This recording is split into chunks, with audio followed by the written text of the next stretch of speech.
Hello friends, स्वागत है आपका अपने यूट्यूब चैनल एच बस एजुकेशन में। आशा करता हूँ कि आपको वीडियो ये बहुत ही पसंद आएगा। आज हम एक ओथेलो ड्रामा विलियम शेक्सपियर का है, उसके बारे में चर्चा करने जा रहे हैं। तो इसमें जो करेक्टर लिस्ट है वो इस तरह से है कि ओथेलो जो इसका हीरो है, इस ड्रामा का नायक है हीरो। डेस्टिमोना इसकी नायिका है।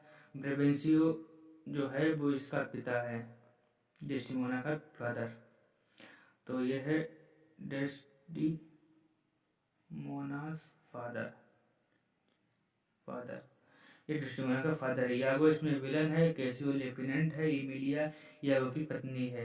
मोंटोनो है। रोड्रिगो है और ड्यूक ऑफ वेनिस।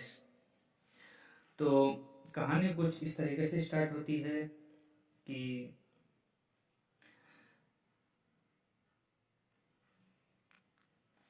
ब्रेवेंसियो जो है इसकी पुत्री है डेस्टिमोना। तो ये जो है, तो इसका जो शादी जो होती है, जो वेनिस के बहुत से योगी जो युवक हैं, तो उनमें से ही एक है रोड्रिगो, जो डेस्टिमोना से बहुत प्यार करता है और अपनी शादी का प्रस्ताव जो है ब्रेवेंसियो को देता है। लेकिन ब्रेवेंसियो क्या है कि इसके जो शादी का प्रस्ताव को निरस्त कर देता है, अस्वीकार कर देता है रोड्रिगो के शादी के प्रस्ताव को ब्रेवेंसियो। और एक दिन क्या होता है कि जो ओथेलो ओथेलो जो है वो सेना का नायक है और जो ब्रेवेंसियो है वो इससे बहुत प्रेम करता है और इसे एक दिन अपने यहाँ दावत पे बुलाता है और इसके जो साहसिक कार्यों की कहानी सुनता है, उसकी लड़ाई की कहानी, उसके युद्धों की कहानी, और डेस्टिमोना भी उसके युद्धों की साहसिक कार्यों की कहानी सुनती है। और डेस्टिमोना और ओथेलो ये दोनों एक दूसरे से प्रेम करने लगते हैं। एक रात क्या होता है कि ये ओथेलो और डेस्टिमोना ये दोनों भाग जाते हैं और भागकर शादी कर लेते हैं। इसकी खबर रोड्रिगो और यागो के माध्यम से ब्रेवेंसियो को सुनाई जाती है। तो जो यागो और ब्रेवेंसियो है, इसके दो कारण हैं जो इससे ओथेलो से चलते हैं। तो यागो का कारण क्या है? यागो का कारण ये है कि यागो जो है वो लेफ्टिनेंट बनना चाहता था ओथेलो का, लेकिन यागो को लेफ्टिनेंट ना बना करके उसने कैसियो को लेफ्टिनेंट बना दिया। इसीलिए ये ओथेलो से चलता है। और रोड्रिगो रोड्रिगो क्यों चलता है? क्योंकि रोड्रिगो ने जो विवाह का प्रस्ताव दिया था डेस्टिमोना को, पिता को उसके, तो उसने अस्वीकार कर लिया था, उसकी शादी नहीं हुई थी। तो वो इसीलिए इससे जलता है ओथेलो से, क्योंकि वो शादी करना चाहता था लेकिन उसकी शादी हुई नहीं, इसीलिए वो इससे जलता है। तभी ये खबर जो है डेस्टिमोना के पिता ब्रेवेंसियो को सुनाता है। ये जो फिर ओथेलो जो है और डेस्टिमोना, इन लोगों को ढूंढने की प्रक्रिया शुरू हो जाती है। इनको ढूंढा जाता है। फिर बाद में इसे ड्यूक ऑफ वेनिस, जो वहाँ वेनिस के ड्यूक हैं, उनके समक्ष प्रस्तुत किया जाता है। तो वहाँ पर ब्रेवेंसियो जो है वो ओथेलो के ऊपर लगाता है कि कहता है कि इसने काले जादू, औषधियाँ, जड़ी बूटियों, इसका प्रयोग करके हमारी पुत्री जो है डेस्टिमोना, इसको बहकाया है। तो यागो जो है अपने पक्ष में कहता है कि हमने ऐसा कुछ नहीं किया है, चाहे तो आप डेस्टिमोना से बुलाकर इसकी पुष्टि कर लेते हैं। तो जो ड्यूक ऑफ वेनिस है, तो ड्यूक जो है वो इसको फिर बुलाते हैं डेस्टिमोना को। तो डेस्टिमोना को बुलाने पर फिर डेस्टिमोना इस बात की पुष्टि कर देती है कि हमने इसका कुछ नहीं, कि इस तरीके का कुछ नहीं है। तो फिर उसी पुष्टि हो जाती है। तो फिर ब्रेवेंसियो को धैर्य, ड्यूक जो है वो ब्रेवेंसियो को धैर्य दिलाता है और कहता है कि उसके विरुद्ध कुछ नहीं कर सकते, क्योंकि जो ओथेलो है वो डेस्टिमोना के विवाह में किसी प्रकार की औषधि का प्रयोग नहीं किया है और वो उस सेना का नायक भी है। उसी समय क्या होता है, समाचार यह आता है कि जो तुर्की का जहाजी बेड़ा है जिससे 70,000 से अधिक युद्ध तोपें हैं, साइप्रस की ओर बढ़ रहा है। जब वेनिस के लिए महान सैनिक महत्व का स्थान है ओथेलो का है, ओथेलो को आदेश दिया जाता है कि शीघ्र अतिशीघ्र वो साइप्रस पहुंचे। तब समुद्री जो बेड़ा है पहुंचकर अपने जो है वो अपने साइप्रस को अपने मजबूत हाथों में ले ले। ओथेलो तुरंत क्या होता है कि ओथेलो को तुरंत साइप्रस की ओर निकल पड़ता है, क्योंकि डेस्टिमोना भी शादी कर चुकी है तो वो भी उसके साथ जाने के लिए वो कहती है।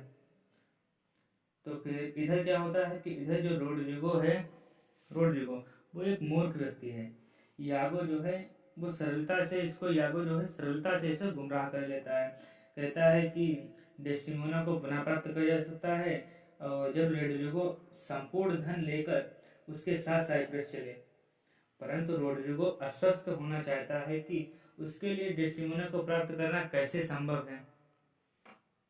तब फिर क्या है कि वो यागो कहता है कि डेस्टिमोना को अस्वस्थ करता है, कहता है कि रोड्रिगो से कि जो है वो हब्सी पुरुष है, उसे वो जल्दी ही उग जाएगी और फिर तुम्हारा विवाह हो जाएगा।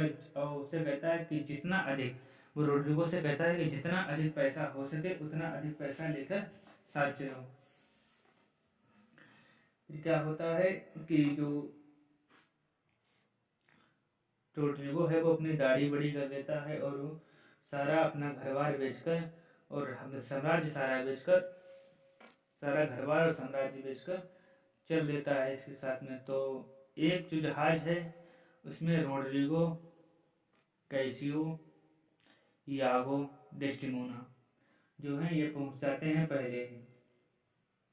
उसके बाद में ओथेलो का जहाज आता है और उसमें ये भी समाचार लाता है ओथेलो साथ में कि जो तुर्की का जहाजी बेड़ा था वो समुद्र में डूब गया है तूफान के कारण।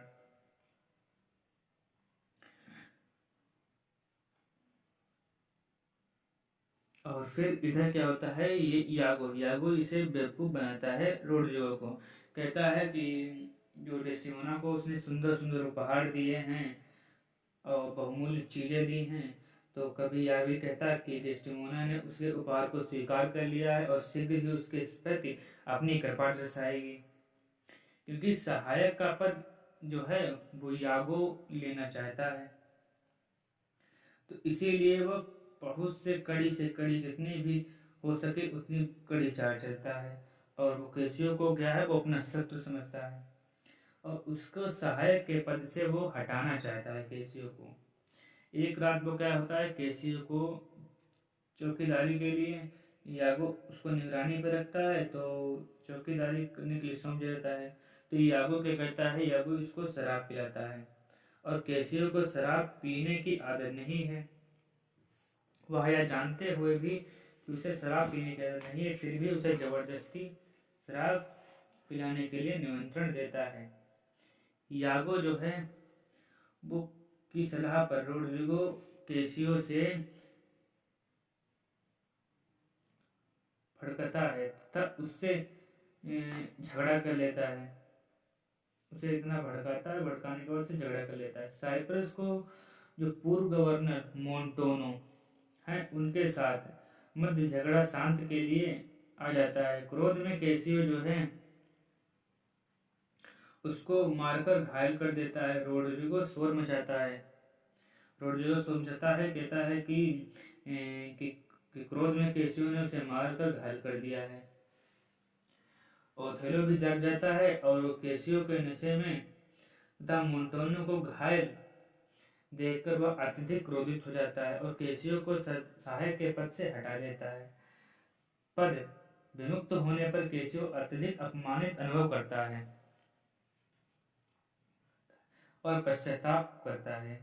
अब यागो दोहरा खेल खेलता है।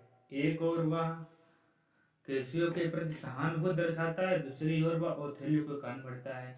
वह कैसियो से अपने पद पर बहाली के लिए डेस्टिमोना की सहायता लेने के लिए कहता है, क्योंकि ओथेलो अपनी पत्नी से बहुत प्रेम करता है तथा वह उसकी प्रार्थना को निरस्त नहीं कर सकता। डेस्टिमोना उसे पूर्ण समर्थन का आश्वासन देती है और कहती है कि वह सर्वोत्तम प्रयास करेगी, और यहाँ की उसे पूर्ण आशा है कि ओथेलो उसे निराश नहीं करेगा। दूसरी ओर यागो ओथेलो को कुछ संकेत देता है कि कैसियो एवं डेस्टिमोना के मध्य दाल में कुछ काला है और दोनों चोरी छुपे एक दूसरे से मिलते हैं। इस प्रकार यागो ओथेलो के मस्तिष्क में शंका उत्पन्न करने में सफल हो जाता है। जब ओथेलो डेस्टिमोना से कहता है कि ओथेलो कैसियो को उसके पद से बहाल करने के प्रयत्न करता है, तो ओथेलो उसे कोई आश्वासन नहीं देता। डेस्टिमोना जितनी अधिक ओथेलो पर दबाव डालती है, उतनी ही उसका शक डेस्टिमोना एवं कैसियो के प्रति अभेद संबंध होने का बढ़ जाता है। यागो ओथेलो के कान भरता है और रहता है और डेस्टिमोना की कैसियो के पक्ष में प्रार्थना उसकी शंका में मजबूत कर देता है। रोड्रिगो यागो पर दबाव बनता है कि वह या तो उसका धन वापस करे, अन्यथा इस बात का कोई सकारात्मक प्रमाण दे कि डेस्टिमोना उसके प्रति प्रेम भाव रखती है। अब यागो उससे छुटकारा पाना चाहता है। वह रोड्रिगो से कहता है कि कैसियो उसके रास्ते की सबसे बड़ी रुकावट है, अतः क्या करे कि उसको रास्ते से हटाना है। वह रोड्रिगो से कहता है कि कैसियो अपनी प्रेमिका बियनिका के यहाँ से मध्य रात्रि को लौटेगा। वह एक भवन के पीछे छिप जाए और जब वह वहां से गुजरे तो वह कैसियो पर आक्रमण कर दे। उसे यह करना ही है तथा भयभीत नहीं होना है। वह स्वयं उसको सहायता के लिए उपस्थित रहेगा। ओथेलो यागो से कहता है कि उसने उसकी पत्नी पर विश्वासघात का आरोप लगाया है। वह इस बात का प्रमाण चाहता है और उसे यदि उसने प्रमाण नहीं दिया तो उसकी हत्या कर देगा। यागो बहुत से झूठ बोलता है जिनका अर्थ यही है कि डेस्टिमोना के कैसियो के साथ अवैध संबंध है और वह गोपनीय रूप से कैसियो से मिलती है। और यदि ओथेलो को उसका विश्वास नहीं है तो वह अपनी पत्नी से उस रुमाल को प्रस्तुत करने को कहे और उसने उसको अपने प्रेम की प्रथम निशानी के रूप में दिया था। यागो उस रुमाल को अपनी पत्नी से चुरवा लेता है और उसको कैसियो के कक्ष में डाल देता है। जब ओथेलो को यह बहाना बनाता है कि उसके सिर में तीव्र दर्द हो रहा है, वह चाहता है कि उसके सिर को रुमाल से बांध दिया जाए, तो वह उसे अपने प्रेम की प्रथम निशानी के रूप में दिया था। वह डेस्टिमोना से उस रुमाल को लाने को कहता है। डेस्टिमोना उस रुमाल को प्रस्तुत नहीं कर पाती है क्योंकि यागो उसे पहले ही चोरी कर चुका है। अब ओथेलो के संदेह की पुष्टि हो जाती है और ओथेलो डेस्टिमोना की हत्या करने का निश्चय कर लेता है और यागो के सुझाव पर वह उसकी हत्या करने के स्थान पर उसका गला घोटकर मारने का निश्चय कर देता है। यागो उससे यह भी कहता है कि वह उसका मित्र है, इसीलिए वह कैसियो की हत्या अपने स्वामी की पत्नी से अवैध संबंध रखने की खातिर कर देगा। डेस्टिमोना की बेवफाई के प्रति अस्वस्थ होने के बाद ओथेलो इस बात की पुष्टि इमिलिया यागो की पत्नी तथा डेस्टिमोना की सेविका से करता है कि इमिलिया डेस्टिमोना के विरुद्ध सभी आरोपों को नकारती है और कहती है कि वह एक गुणी महिला है तथा ओथेलो के प्रति पूर्णतः वफादार है और उसके कैसियो से कोई अवैध संबंध नहीं है। परंतु ओथेलो उसका कोई विश्वास नहीं करता। जैसे ही वह डेस्टिमोना की हत्या करने का प्रयास करता है, वह उससे प्रार्थना करती है कि वह कम से कम एक रात उसकी हत्या न करे, परंतु ओथेलो उसकी सभी प्रार्थनाओं को अनसुनी कर देता है और उसका जीवन समाप्त कर देता है। इमिलिया को इस बात का पता चल जाता है कि वह चिल्लाकर लोगों को सचेत कर देती है कि हबसी ने उसकी स्वामिनी की हत्या कर दी है। दूसरी ओर जब रोड्रिगो बियनिका के घर से लौटता है तो रोड्रिगो उस पर पीछे से हमला करता है। परंतु कैसियो की जिरह जो कवच है रोड्रिगो के अनुमान से अधिक मजबूत है और कैसियो बच जाता है, परंतु बदले में कैसियो रोड्रिगो को घायल कर देता है। इसे मध्य यागो अंधकार में पीछे से आकर कैसियो की टांग पर आक्रमण कर देता है और उसकी गंभीर रूप से घायल कर देता है और अंधकार में लुप्त हो जाता है। यागो पुनः वापस आता है और रोड्रिगो को यह कहकर हत्या कर देता है कि चोर रात में लोगों पर आक्रमण करता है। कैसियो को बचा लिया जाता है और रोड्रिगो मृत्यु के से रूप सब कुछ बता देता है। सभी दोषियों को साइप्रस से आए प्रतिनिधिमंडल के समक्ष प्रस्तुत किए जाते हैं, जिससे जश्न लोडोविको ग्रेसियानो तथा मोंटोनो है। मीडिया डेस्टिमोना की हत्या के विषय में प्रत्येक बात बताती है। यागो उसको छुरा भोग कर भाग जाता है, परंतु शीघ्र ही उसकी पुनः गिरफ्तारी कर ली जाता है। अब हर बात स्पष्ट हो जाती है कि यागो ने किस प्रकार ओथेलो के मस्तिष्क में विष घोला। रुमाल का रहस्य भी स्पष्ट हो जाता है। अब ओथेलो पछताता है और उसके हथियार छीन लिए जाते हैं और उसको हिरासत में ले लिया जाता है। इमिलिया एवं डेस्टिमोना मर जाती हैं। कैसियो को साइप्रस का गवर्नर बनाया जाता है। यागो को दंडित करने के लिए कैसियो के हवाले कर दिया जाता है। ओथेलो भी आत्महत्या कर लेता। इस प्रकार नाटक का अंत हो जाता है। आशा करता हूँ मित्रों कि आपको ये वीडियो बहुत ही पसंद आया होगा। अगर आपको इसी तरीके से अच्छे वीडियो देखने हैं तो हमारे चैनल को सब्सक्राइब कीजिए और बेल आइकन के बटन को प्रेस कीजिए।